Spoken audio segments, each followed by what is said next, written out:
আমি ওনার মামাকেই বলবো, চাচা এসছেন, ওনার চাচাকেও বলবো যেন পাগড়িতে হাত দেয়। আল্লাহ যেন এই ছেলেকেও মৃত্যু পর্যন্ত কোরআনটাকে সিনায় ধারণ করতে পারে।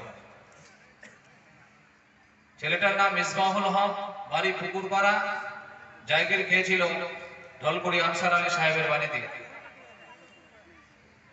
তৃতীয় নম্বর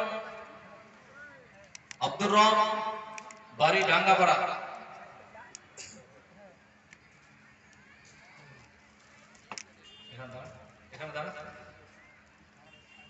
আব্দুর রব, বাড়ি ডাঙ্গাপাড়া, বাবার নাম মাইনুল হক এবং জায়গির খেয়েছিল ঢলকুড়ি মাস্টার হাসান আলী সাহেবের বাড়িতে। এখন তো আমরা মাদ্রাসায় বোর্ডিং করেছি, ইনশাআল্লাহ এখানে খাচ্ছি আপনাদের দান ধ্যানে। ছেলেগুলো এখানে 3 বেলায় আমরা তাদেরকে খাবার দিচ্ছি, সকালে, দুপুরে, সন্ধ্যায়। আপনারা সকলেই হাত লাগাবো এবং তার জন্য খাস করে আমরা দোয়া করব,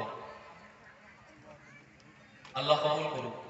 চতুর্থ নম্বর শাহী তহিদ, বাড়ি মিনাপাড়া, বাবার নাম মৌলানা সেকেন্দার আলী, ইনি জায়গির খেয়েছিলেন শামসিয়া সৈয়দ মোতাহার হোসেন সাহেবের বাড়িতে।